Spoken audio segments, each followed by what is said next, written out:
Hola, queridos oyentes, ¿cómo estáis? Bueno, hoy estamos aquí con uno a los cuales sigo directamente todos los días y leo sus mensajes, con lo que estoy pues muy orgulloso de poderlo entrevistar.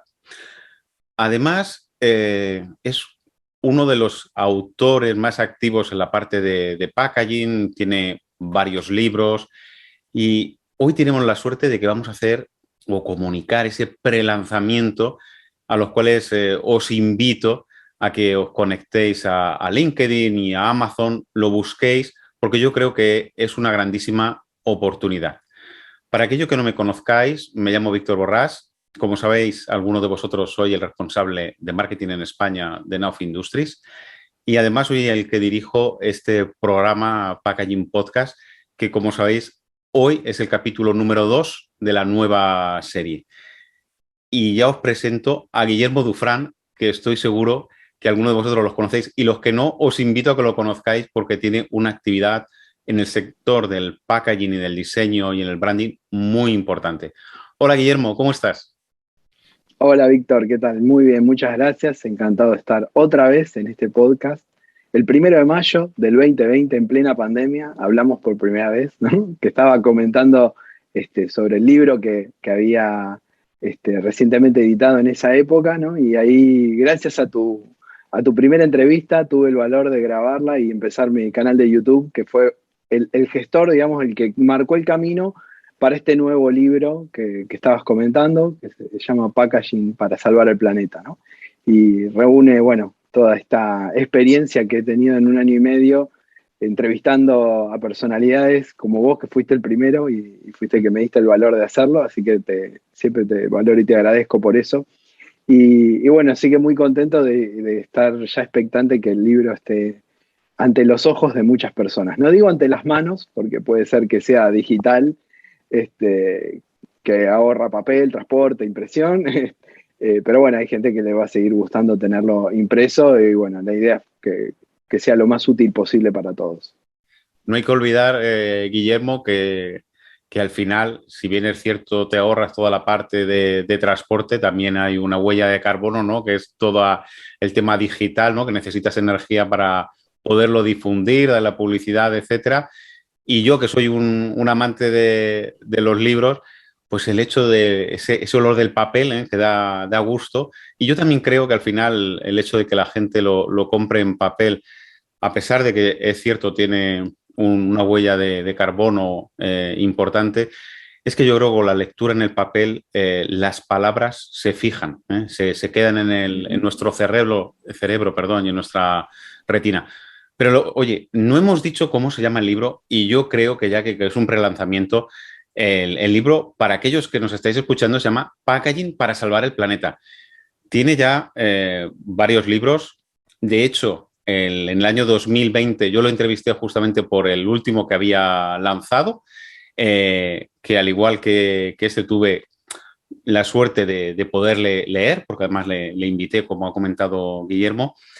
Explícanos un poquito por qué. Además, aunque lo pones en el libro, me gustaría que contases a los oyentes por qué te motivó a escribir este libro, que yo creo que es una historia, a mí me ha gustado mucho, porque reflejas en el libro ese cambio de mentalidad, ¿no? Esa ruptura por un hecho, podemos decir banal, pero yo creo que es muy importante. Sí, exactamente. Bueno, digamos, yo creo que el libro lo empecé a escribir hace 1 año y medio a nivel, digamos, concreto, pero se empezó a escribir en mi cabeza hace por lo menos 14 años, ¿no? Cuando yo por primera vez, ya trabajando en diseño de packaging, ¿no? Fui a unas vacaciones a la Patagonia y en la casa me pidieron separar los residuos. Nunca lo había escuchado o nunca lo había practicado, no recuerdo realmente si alguna vez había escuchado que se hacía eso, pero claramente era la primera vez a la que me enfrentaba a esa situación. Y bueno, y me explicaron un poco por qué separaban los residuos, qué hacían con lo orgánico, qué hacían compost para la huerta. Y bueno, uno podría decir, bueno, es por el lugar, que es medio campestre, que, digamos, que predispone a eso. Pero bueno, también había una cuestión de voluntad, ¿no? Los dueños estaban haciéndolo en su casa, a los huéspedes digamos, que alquilaban las casas le pedían lo mismo. Había como una especie de contagio, ¿no? Y realmente eso fue un punto de inflexión, ¿no? Porque me cambió a nivel personal primero, familiar, o sea, con mi esposa, mi hijo que era pequeño, que aprendió a hacerlo, y después, claro, eso fue como llegando un poco más profundo y a nivel profesional yo también quería ver cómo aplicarlo de alguna manera, ¿no? Y pasaban los años y veía que no llegaba el momento donde ese cambio que yo había hecho en la conciencia de la cantidad de materiales que compraba, de los materiales que desechaba, cómo los desechaba, buscar los centros de recepción de los envases. Hoy en día, en donde yo vivo, no hay recolección discriminada, o sea, yo tengo que juntar las cosas, me las tengo que llevar a otro lugar, con lo cual todavía sigue siendo una barrera muy fuerte para las personas de las distintas comunidades, y ya estamos hablando que pasaron casi 14 años. Entonces, ese cambio que fue como generando al principio sutiles revelaciones, ¿no? Antes, cuando iba a comprar, también decía, pero este envase, después para qué se puede usar, o esto tiene mucho material, esto. Y ya empecé a hacer cambios, a dejar de comprar ciertas cosas, me dejó de gustar, me dejaron de gustar varios productos, o sea, uno empieza a hacer como la priorización, ¿no? Al principio quizás estaba más eh, en primer plano la conveniencia o el precio o el gusto o el placer, ¿no? Por ciertas cosas, y después fue como, te vas como autolimitando, hasta ahora que yo digo, ¿no? Me terminé volviendo hasta como un miserable, porque es como que todo lo pienso tanto que todo me parece un desperdicio, no todo, ¿no? Pero es como que te va dando un poco de culpa algunas cosas. Y sobre todo trabajando en esta industria y viendo que, digamos, que se pueden cambiar cosas, con lo cual me decidí a hacer algo. Una de las cosas fue esta, ¿no? El canal de YouTube, el libro, y tratar de llevar mi experiencia, tanto de lo personal y lo profesional, y cómo, digamos, todas estas entrevistas que fui haciendo, y los cursos que hice, los libros que estuve leyendo, la verdad que creo que estudié más que cuando estaba en la universidad, en este año y medio. Claro, de entender la problemática de la industria, ¿no? También desde lo técnico, desde lo social, desde lo económico, desde la realidad de las compañías. Y te digo que desde la pandemia se aceleró un proceso que yo pensé que iba a tardar mucho más tiempo, ¿no? Porque mi idea de difundir el mensaje en YouTube, en artículos, y en el libro, que es lo que terminó siendo el producto final, mi objetivo era que eso generara mayor interés, ¿no? y mayor demanda en este tipo de temas y de proyectos. Y realmente antes de terminarlo, antes de concretarlo, se dio, porque creo que la pandemia nos pegó fuerte a todos a nivel mundial, como sociedad, a las personas que trabajan en las empresas son parte de la sociedad, ¿no? Entonces, si los cambios se dan en la sociedad, también se van a dar en las empresas, porque finalmente las personas hacen las compañías e incluso, bueno, los gobiernos, ¿no?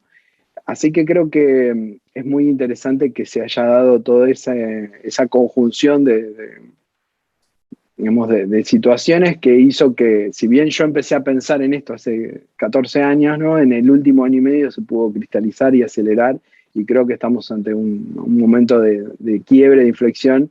Y bueno, un poco lo que trato de reflejar en el libro es eso, y darle herramientas, ejemplos, tanto a diseñadores como a emprendedores, como a personas de marketing, o personas que tienen empresas, o incluso, bueno, personas afines digamos, a un estilo de vida que reflexione un poco sobre el impacto que tenemos las personas en el mundo, porque en definitiva, por vivir, por existir, tenemos un impacto.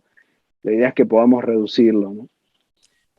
Yo, además, a mí en el libro haces mención, no recuerdo el nombre de la tribu de indios de América, donde Ujú. justamente se habla del concepto de sostenibilidad, ¿no? Que ahí en el libro tienes un capítulo que invito a que lo leáis y lo releáis varias veces porque es importante el concepto. De hecho, él ahora en la conversación, para aquellos que os guste este tema, ha ido hablando y ha ido definiendo lo que es el concepto de sostenibilidad de una manera natural. Ha ido hablando de sociedad, de economía, de materiales, y al final es eso, el packaging, el empaque, como se dice en el otro lado del, como decimos aquí en España, del charco, que más bien que charco es grande, ¿no? Eh, lo, y luego en el libro, y él lo habéis visto, lo ha estado contando, hay una cosa que me gustaría destacar porque sirve de ejemplo, pero no solamente de ejemplo a las empresas. De hecho, hay a mí una empresa a las cuales relata que personalmente pues, me ha gustado, he entrado en su web, me he descargado incluso el informe que menciona en su libro, que es, y no hago publicidad, de hecho, vuelvo a decir, y hago la anotación, porque él también lo deja muy claro, que no hay una recuperación económica, ¿no? Ninguna percepción económica de ninguna de las empresas que están reflejadas en este libro, sino ha sido propia labor de su investigación el poner todos y cada uno de esos ejemplos. Por eso creo que hay un reflejo claro de ejemplarificar tanto a la familia, a la persona. De hecho, él pone en uno de sus capítulos los cambios que ha llevado en su vida, pues qué productos ha ido sustituyendo, ¿no? Para que hagamos una reflexión de aquí sí que es necesario un empaque o un envase o un packaging, como lo queramos decir, donde es menos necesario, cuáles son los cambios que eso me ha conllevado, el por qué tomó la decisión de hacer ese cambio. Igual que lo ha hecho en el libro, lo refleja a nivel personal, también pone ejemplos, que yo creo que es algo muy importante, poner ejemplos de empresas que con su visión están cambiando poquito a poco el mundo, hasta el caso de que algunas de ellas han sido compradas por grandes multinacionales, ¿verdad? Donde las han comprado, no sabemos bien si porque les estaban haciendo ya sombra, o porque necesitaban aprender lo que esa pequeña empresa startup había sido capaz de reflejar y hacer ese cambio, ¿no? Yo creo que hoy en día las grandes multinacionales deberían de aprender de muchas de las startups, de esas iniciativas de gente joven con un espíritu de cambio. Y aquí en este libro lo podéis reflejar, aunque es cierto que algunas de esas startups ya no lo son grandísimas empresas, pero nacieron con ese ímpetu y con esa voluntad de cambiar y de manifestar de que es posible, ¿no? Ese cambio y de que no es una obligación bueno, unilateral, sino que hay que tener la capacidad incluso de transmitirlo. Hace una semana tuve la suerte de estar con una asociación que se llama Paisaje Limpio y decíamos justamente eso, ¿no? Que al final lo importante es que las empresas a través de sus acciones, estamos formadas por personas, y al final transmitamos internamente, porque tenemos esa capacidad del cambio de transmitir a todos los que formamos esas empresas, de transmitir ese cambio en el uso, en nuestro día a día. Y eso es importante. Y si me lo permite, Guillermo, es lo que yo creo que está en este libro, ¿no? Que lo has ido dividiendo desde situaciones personales, con empresas, con ejemplos, y al final, bueno, pues incluso hace un repaso con el plástico, que hoy en día pues está en boca de todo el mundo, hay una guerra con este material, y como él bien dice, al final hay una paradoja, ¿no? Tenemos justamente con el sector con este material, pues nos encontramos en la actualidad una grandísima paradoja que es solucionable, es decir, por un lado, pues tenemos un problema, pero al mismo tiempo, pues ofrece muchas ventajas o soluciones pues que otros materiales no ofrecen, ¿no? Y, y entiendo que estás de acuerdo, ¿no? No se puede hablar de que si es bueno o es malo, es que no, es esa parte emocional hoy en día creo que ya deberíamos de superarla porque estamos en una situación creo que más importante o más allá de decir blanco-negro, ¿no? Sí, totalmente, porque hay una cuestión, ¿no? Que en la paradoja esta que comentás, ¿no? Que en muchos de los sustitutos del plástico tienen un impacto, depende de cómo se lo mida, ¿no? Pero en general tienen un impacto negativo peor que el plástico mismo. Lo que pasa es que yo veo la gran dicotomía acá es hay dos problemas grandes a los cuales nos enfrentamos. Uno es el calentamiento global y el otro es la polución por los residuos. Y desgraciadamente están de la mano y es como un sube y baja, como en ese juego de plaza, ¿no? Que juegan los chicos que cuando sube uno baja el otro. Entonces, lo que más reduce las emisiones, la carga de dióxido de carbono en general, Uh-huh. es el plástico y es lo que quizás más aumenta la polución. ¿Por qué? No por el plástico, sino por la gestión o la mala gestión que le damos al residuo plástico. Cuando nosotros queremos evitar esa mala, perdón, cuando no queremos evitar tener que ponernos a gestionar el residuo, decimos cambiémoslo por un biodegradable, por un papel para que no nos dé culpa tirarlo. Entonces, baja la polución o la contaminación ambiental, si uno lo quiere, y sube las emisiones de dióxido de carbono, que es lo que aumenta el calentamiento global. Pero en realidad lo que estamos queriendo hacer ahí es desligarnos de la responsabilidad de la gestión del residuo. ¿No? Sí, Totalmente de porque acuerdo. estamos queriendo sacar el plástico para sustituir otro, para seguir haciendo lo que hacemos, y en realidad lo que tenemos que cambiar es lo que estamos haciendo mal, que lo que estamos haciendo mal es tirar al medio ambiente o sepultar en rellenos sanitarios materiales que sirven para recuperarse y hacer otras cosas con eso, ¿no? Quizás no todo es tan útil como creemos o como parece, pero que tampoco se hace demasiado para poder recuperarlo porque no hay una conducta, ni un interés, ni una obligación en tener que responder a esa gestión responsable de los residuos. Entonces, cambiar un material por otro es comprarse un problema más grave, que es el calentamiento global y es la urgencia que hoy tenemos, la de reducir la cantidad de emisiones, y si sustituimos plástico, aumentamos la cantidad de emisiones, no estamos mejorando la parte ambiental del todo, ¿no? Entonces, si no hacemos algo en conjunto, no se va a poder resolver nunca. Por eso, como comentabas al final, hago un repaso, no es que defienda el plástico o defienda otros materiales, creo que cada material tiene sus características, no hay que olvidarse de las otras implicancias que tiene, por ejemplo, sustituir el plástico por vidrio o por metales, ¿no? Que tienen otra carga de impacto ambiental que no la tiene el plástico. Entonces, tampoco es creerse que por sustituir una cosa por la otra es la solución, ¿no? Entonces, bueno, un poco en esa revisión que hago al final, por eso yo no quise empezar nunca con los materiales, porque es lo que todo el mundo quiere saber primero, ¿no? ¿Cuál es el material más sostenible de empaque? Y eso es lo que primero, digamos, le hago el spoiler, ¿no? Lo que creo que la primera frase del libro es: no existe el material sostenible. No hay, no lo hay. Lo que hay son acciones que como empresa, sociedad y Estado se pueden hacer para que la actividad que realizamos con un envase o con cualquier cosa sea sostenible en el tiempo. Y al final, bueno, sí hago una revisión de características de envases y de materiales para tener el panorama completo, que si cambiamos una cosa por otra, también ser muy conscientes de lo que estamos haciendo, ¿no? ¿Qué otros impactos estamos teniendo, más allá de no nos gusta el plástico en la basura ni en el mar, obvio, pero tampoco me gusta la lata ni el vidrio en el mar, ¿no? Que no las veremos porque estarán en el fondo, porque no flotan, pero tampoco queremos que haya en el mar otras cosas que no sean peces y agua, ¿no? Y agua salada.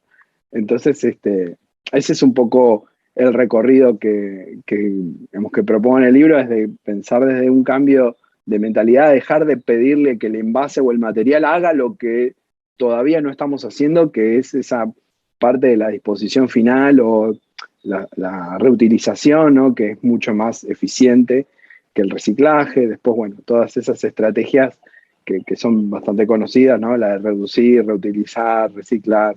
Y bueno, la del compostaje también, porque los bioplásticos traen como mucho ruido, mucha confusión. Los bioplásticos es un tema con muchas aristas. Es muy Yo complejo. Yo creo que los lo traté de bioplásticos, simplificar un poco que el bioplástico no es bueno de por sí, ¿no? También tiene que ver con la gestión. El bioplástico no tiene que ser la herramienta para que nos desliguemos de lo que pasa cuando el envase ya no. No sé si se escucha, está pasando un vendedor ambulante con un megáfono por acá atrás. No hay problema, sí, puro natural, al final que vean que es un directo. Sí, sí, totalmente. Pues hay otra cosa. Parece, lo digo, queridos oyentes, que puede parecer que el libro es técnico. Os digo que no tiene nada que ver, todo lo contrario, es un libro que se lee muy sencillo, está escrito de tal manera que se lee rápidamente, sobre todo si tienes interés.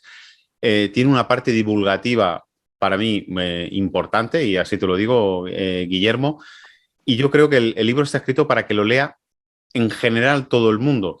Me da igual que puede ser pues, desde un director general como un niño, porque se entiende bien. Bueno, evidentemente un niño hay conceptos que no los va a entender, pero bueno, yo creo que a partir de 15, 16 años, donde ya empiezan a ver la parte del ecosistema, ¿no? El entorno, los residuos, pues yo estoy seguro que lo van a entender directamente, y es esa parte que también que quiero transmitir, ¿no? Que el libro no está hecho únicamente para los del sector, ¿no? Oye, no, es un libro que está abierto y dirigido a la generalidad de las personas que tengan inquietud de poner en orden pues toda esta cantidad de información que nos están atacando o bombardeando los distintos medios, y en función que sean, y permitírmelo, ¿no? Con todo respeto, ¿no? Que sean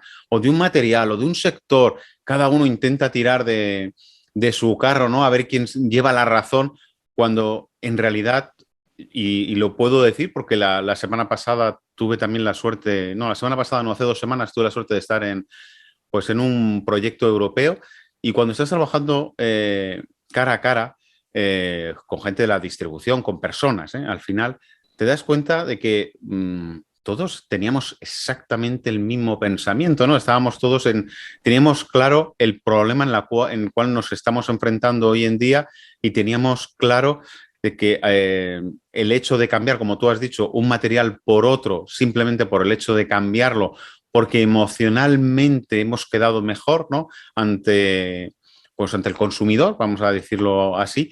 Pero oye, que el consumidor no es tonto. Es que al final el consumidor va a llegar un momento en que se va a dar cuenta de que se está generando otro problema. Yo lo puedo decir en casa. Ahora mismo se ha puesto tan de moda cambiarlo por otros materiales, ¿no? Sustituir, en este caso, el plástico, que nos estamos dando cuenta cómo el cubo del cartón, y perdón, no estoy atacando el material, tengámoslo claro, pero es que ha crecido. Es que de repente está aumentando el volumen. Y entonces es cuando haces la reflexión, así, y la hago yo en voz alta, decir, bueno, ¿y realmente esta es la solución? ¿Realmente el hecho de que disminuya uno y aumente otro cubo de basura es lo que nos va a facilitar o vamos a estar mejor en el mundo? Yo personalmente creo que no. Y además en el libro, ¿vale? También se habla de reutilizar, reciclar y compostar. Es verdad que el tema de los bioplásticos es súper complicado. Te digo, la distribución tiene claro que el bioplástico es difícil de gestionar, pero te lo dicen en una conversación. Pero luego pues están las políticas, ¿no? De las grandes empresas, donde van por caminos distintos incluso a los pensamientos y a la voluntad de muchos de los que formamos parte de las empresas. Estoy hablando en general, no pretendo atacar, sino hacer esa reflexión de que el cambio está en cada uno de nosotros, ¿no? Y me vais a perdonar, queridos oyentes, parece que estoy aquí con la lanza y la bandera aquí en una guerra, ¿verdad, Guillermo? Pero no tiene nada que ver con eso.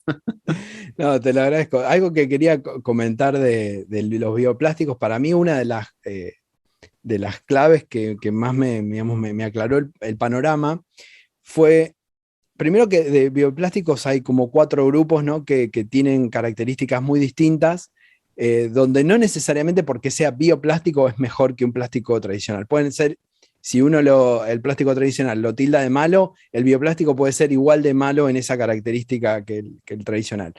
Ahora, en las características, digamos, generales, por ahí lo que mejor desempeña es los que están biobasados, o sea, que no derivan del petróleo y tienen una baja considerable en la carga de emisiones de dióxido de carbono en la producción, y que son compostables a nivel, digamos, hogareño, no porque sea bueno que lo hagan en los hogares, porque yo creo que el compostaje hogareño, para que las personas se entretengan con sus plantas, no es una solución definitiva.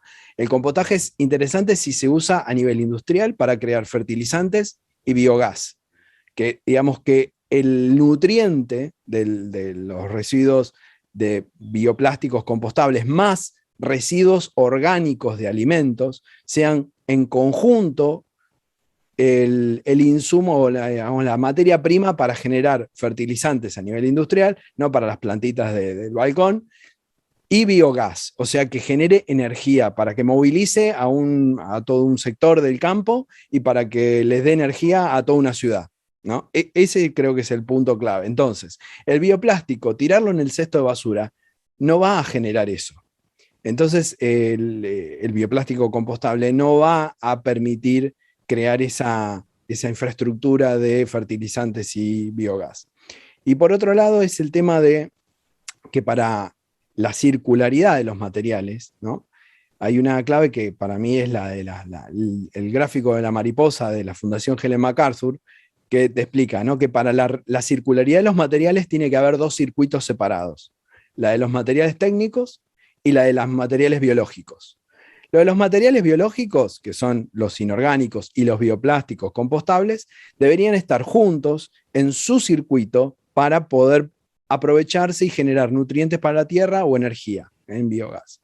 Y los materiales técnicos tienen que estar por otro lado para ser recuperados y poder fabricar nuevos objetos técnicos, no orgánicos, nuevos objetos técnicos con esos materiales.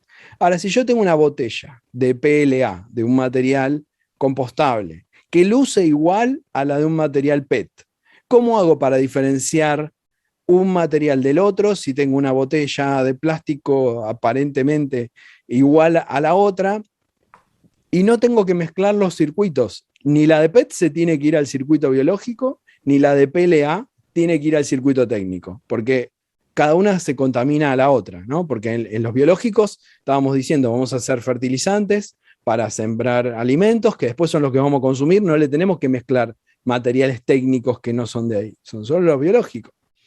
Y por el otro lado, en los materiales técnicos, no le podemos incorporar materiales biológicos o de origen biológico, como los bioplásticos, porque estamos contaminando esas materias primas para crear nuevos objetos. Entonces, para mí ahí es clarísimo. Si nos empezamos a confundir entre materiales técnicos y biológicos, y los bioplásticos tienen la característica de ser idénticos prácticamente a los materiales técnicos, ahí empieza a generar el ruido y esta confusión, y no va a ser posible darle la circularidad separada a cada uno de los materiales. No sé si fue muy compleja, pero para mí esa explicación fue la más clara de por qué el bioplástico no es una solución si no se gestiona responsablemente, como todos los materiales se tienen que gestionar. De hecho, eso es uno de los problemas que tenemos hoy en día, ¿no? Y es un reto para el sector el comunicar, porque decimos, no, es que pone el simbolito de que es un 5, un 6, un 7, pero yo creo que es que no lo ve nadie. Nadie entiende qué es eso.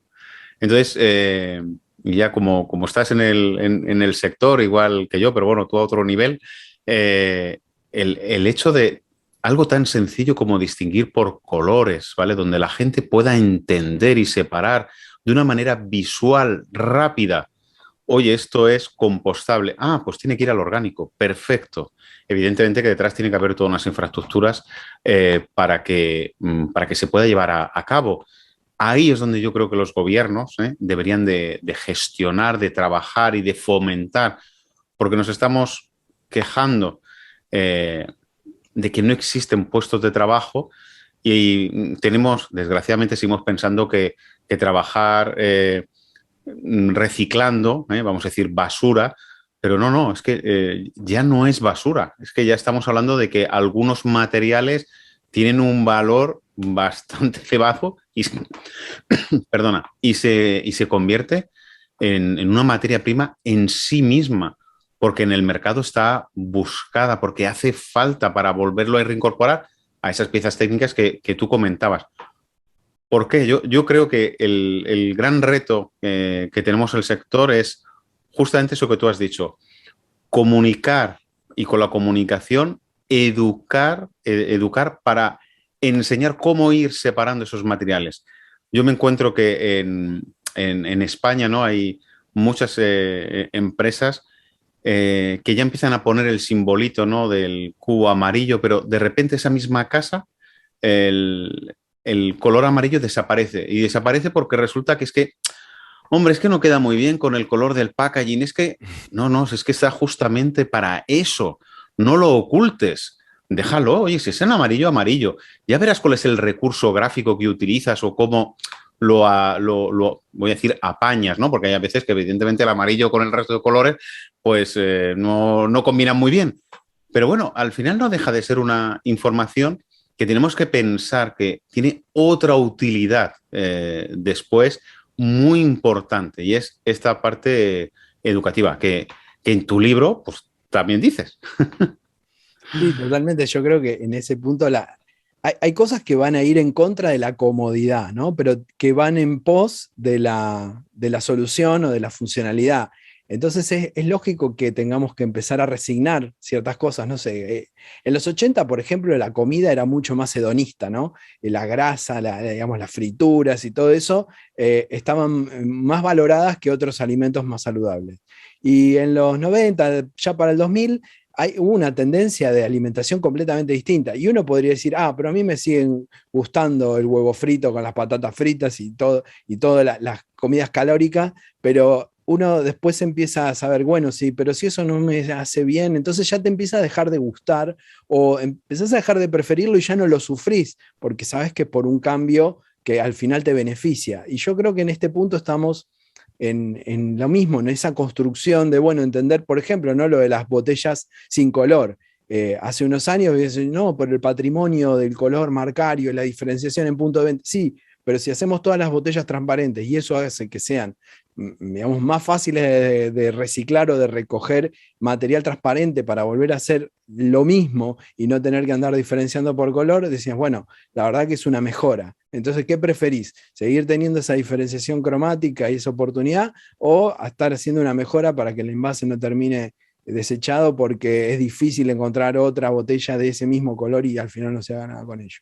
Entonces ahí están un poco estos pros y contras y estas ganancias que obvio que van a ser difíciles de instaurar, pero es como me pasó a mí al principio, ¿no? Yo por ahí consumía cierto producto y en un momento dejé de consumirlo porque digo, no me gusta más esto porque no me gusta el envase con el que viene o porque sé que el material en el que está es difícil de separar o no se puede reciclar. El desodorante, por ejemplo. El desodorante aerosol.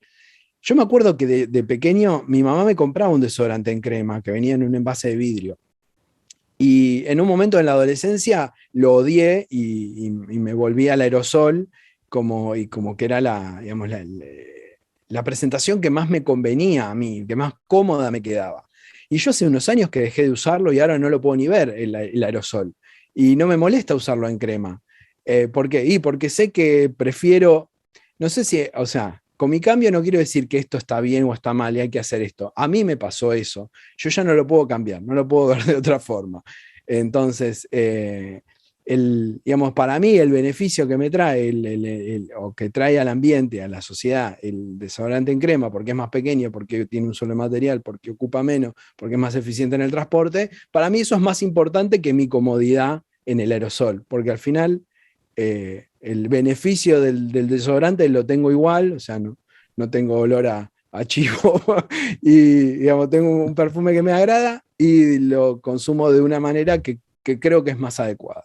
Entonces, el cambio es ese, ¿no? Que cuando uno cambia la percepción, ya después no hay una vuelta atrás y que uno lo hace un poco, no solo por uno, ¿no?, sino por el otro, y eso también es lo que menciono también al comienzo, ¿no?, que la sostenibilidad no es nada más la eliminación de los residuos, que era lo que yo pensaba al comienzo, cuando por primera vez separé los residuos pensaba que la sostenibilidad tenía que ver con eliminar el residuo del envase.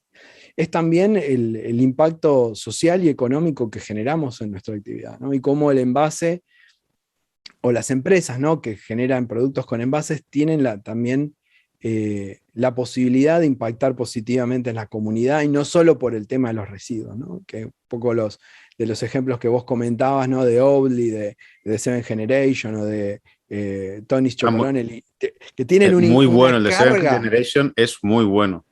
Sí, tiene una carga de impacto social enorme, porque no están pensando en su ganancia solamente o su empaque y su material, están pensando en cómo impacta en la sociedad eso, cómo se mejora la vida de personas o que están alrededor de eso, o que digamos, están en el contexto o de la fabricación, de la obtención de materias primas, como lo de la esclavitud, ¿no? Lo del chocolate, que es, digamos, una marca activista contra la esclavitud, que sigue habiendo en muchas industrias. Entonces, ahí te das cuenta que no es nada más, bueno, ¿y en qué material viene el envase? No, no es de Tony's Chocolonely, y lo más importante no es qué material usan para el envase.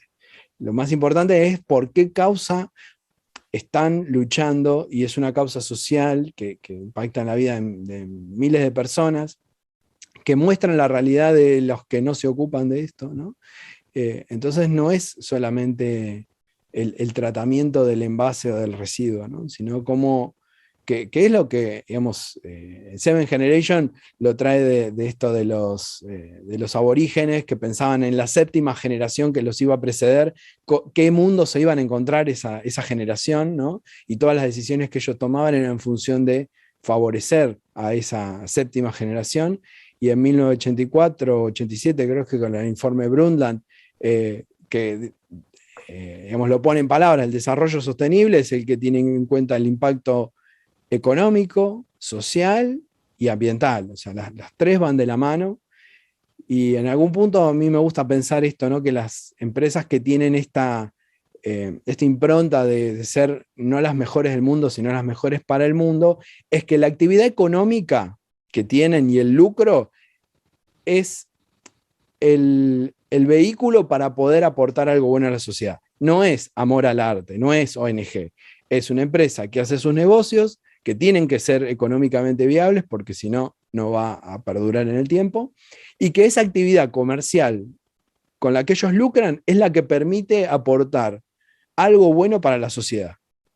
Entonces ahí creo que es donde realmente cierra, porque no es beneficencia, no es, digamos, las empresas, estas, las que yo pongo acá en el libro, no son ONG, no son empresas de ayuda humanitaria, pero mediante su acción económica consideran cómo impactan en el ambiente y en las personas, y lo involucran en su actividad comercial.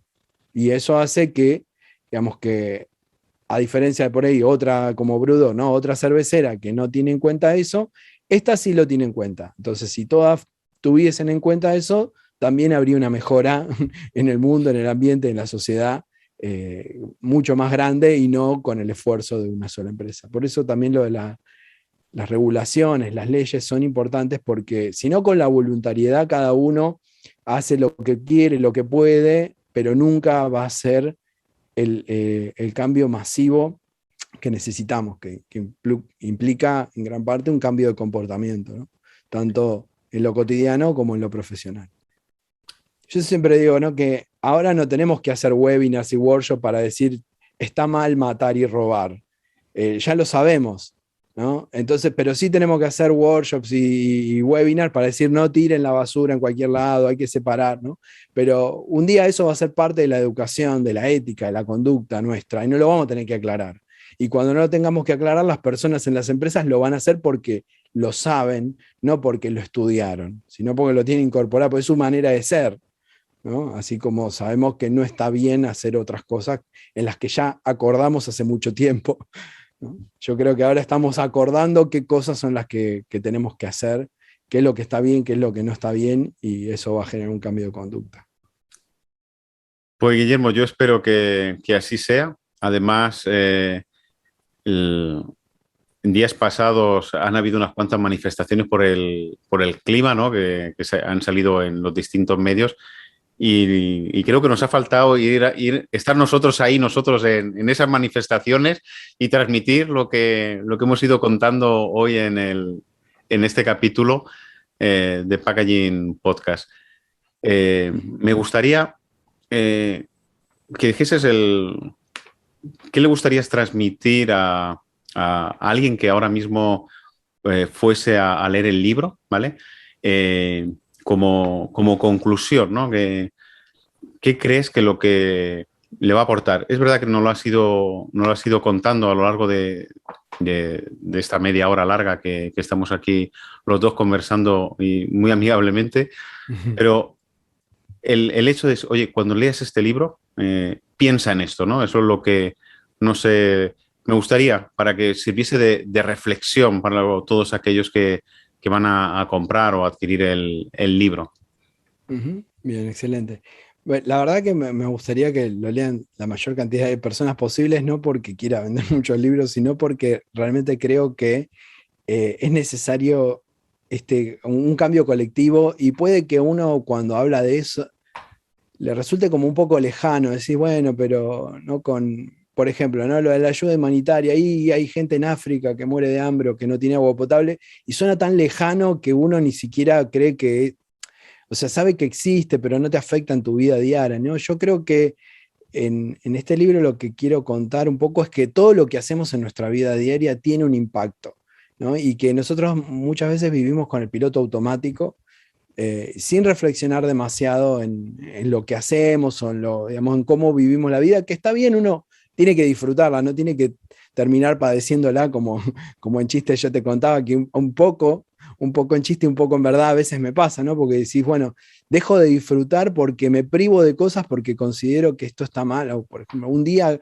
prefiero no ir al trabajo en coche, sí, pero después hay petroleras quemando, ¿no? Y emitiendo dióxido de carbono en unas cantidades que mi ahorro es insignificante. Bueno, pero millones de ahorros de millones de personas hacen que sucedan cambios maravillosos, y creo que ese es un punto clave. En el día a día uno puede cambiar, y uno, o sea, sé que esto es un impacto que es mejor para el mundo y para las próximas generaciones, pero principalmente es un beneficio para mí, porque me gratifica poder tomar una decisión consciente y estar contento con eso, ¿no? Y ser feliz con eso. Creo que te da un sentido también de propósito, ¿no? Que uno busca en la vida, de tener, digamos, un propósito, un aporte. Decís, ¿qué es lo bueno que yo puedo aportar? Y yo creo que lo que mejor puedo aportar es haberle enseñado a mi hijo que tiene que pensar en dónde se tira cada cosa, que no tiene que ser un consumidor indiscriminado a toda costa, que tiene que pensar,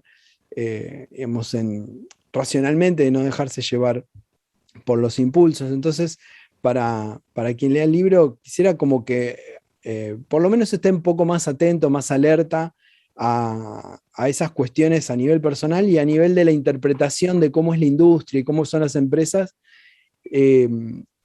No idealizar a todos ni demonizar a todos, ¿no? Y poder tener información para distinguir un poco, ¿no? Y que no creer que cualquier cosa que tenga un sellito que diga eco está bien, ni tampoco pensar que todo lo que diga que es ecológico es mentira y está mal, ¿no? Que un poco tener esa apertura, para no estar ni en un extremo ni en el otro, porque a mí me costó bastante al principio cuando hablaba con muchas personas, ¿no? Que estaban, o que todo estaba bien o que todo estaba mal, y digo, no, tiene que haber algo en el medio, no puede ser que sea todo tan extremo, ¿no? Y bueno, y estos casos, como las empresas que fui contando, obviamente que van a tener sus claros y oscuros, ¿no? En algunas redes ya encontré que, no sé, que a Brewdog había empleados que decían que los maltrataban psicológicamente, Oatly que le hizo juicio a una pequeña granja de Inglaterra porque tiene un color parecido, y decían,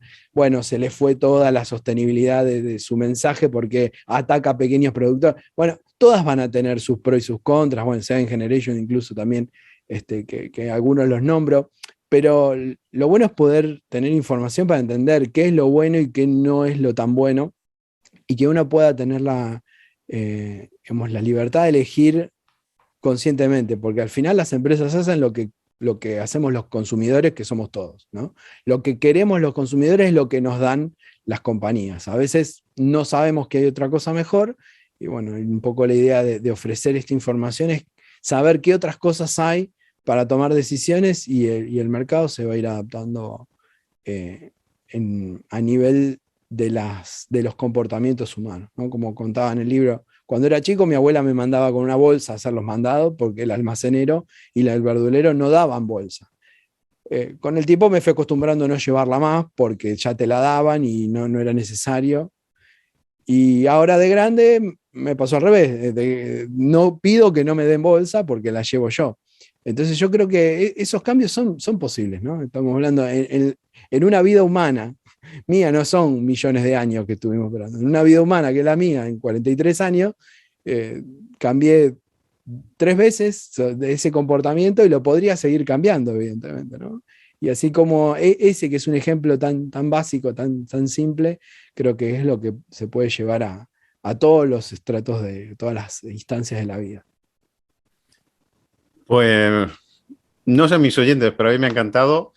Creo que es una lección de vida, ¿vale? Al final, tomar la decisión del cambio para realizar un impacto positivo a nuestro entorno más inmediato. No tenemos que olvidar que al final nuestro entorno inmediato, el más cercano, es el que realmente perdura y sigue impactando. Que es lo mismo que sucede en la red, que es lo que nos dicen, ¿no? Oye, cuando ya tienes el primer contacto de primer nivel, ya al mismo tiempo ya estás impactando a los del segundo nivel. Pues eso es lo que ocurre en la vida misma. Hay que impactar a nuestro entorno más próximo para que poco a poco, en forma de eslabón, vaya impactando a los distintos niveles, que llega un momento que está lejísimo, ¿no? No dicen eso en el LinkedIn, ¿no? Es que al final puedes llegar incluso a hablar con Bill Gates, ¿no? Pues esto es lo mismo, pero todo empieza por un primer contacto y un primer cambio en uno mismo y en nuestro entorno muy, próximo. Guillermo, vamos a decirle a la gente, ¿no? Oye, os animo a que lo leáis. La conversación de hoy que hemos tenido entre los dos, vais a sacar y vais a escuchar y leer muchas de las cosas que hemos comentado aquí, y yo os adelanto que os va a gustar. Es muy sencillo y os animo a leerlo. Muchísimas gracias, Guillermo, porque la verdad es que en el día que estamos y a la hora es un gran sacrificio. Muchísimas gracias. No, muchas gracias a vos, Víctor, y te agradezco por este espacio. Y bueno, invito a todos a que entren a mi página, dufranc.com.ar, que ahí es donde se pueden registrar al newsletter, pueden ver también los otros libros y pueden también acceder a otros contenidos, a artículos, a videos en el canal de YouTube, que es youtube.com/Guillermo Dufranc, donde bueno, van a encontrar algunos contenidos del libro que los hice videos. Digamos, que es más ameno que tener que leerlo, pero bueno, en el libro están ordenados y el recorrido es distinto, así que bueno, nada. Bueno, y pone más información de la que están en el libro. Como habréis visto, el libro me lo he leído y además me ha gustado. Queda feo decirlo, pero es así, por eso lo animo, aunque esté aquí con Guillermo. Bueno, queridos oyentes, yo os espero como siempre, el próximo martes y espero, como siempre, pues poder traernos aquí a nuestro canal a una persona tan interesante como Guillermo. Y Guillermo, ya sabes, estás siempre invitado a nuestro canal y cuando quieras, pues aquí estamos para oírte, que en mi caso es un placer. Muchísimas gracias. Gracias a vos, Víctor. Hasta la próxima. Hasta la próxima,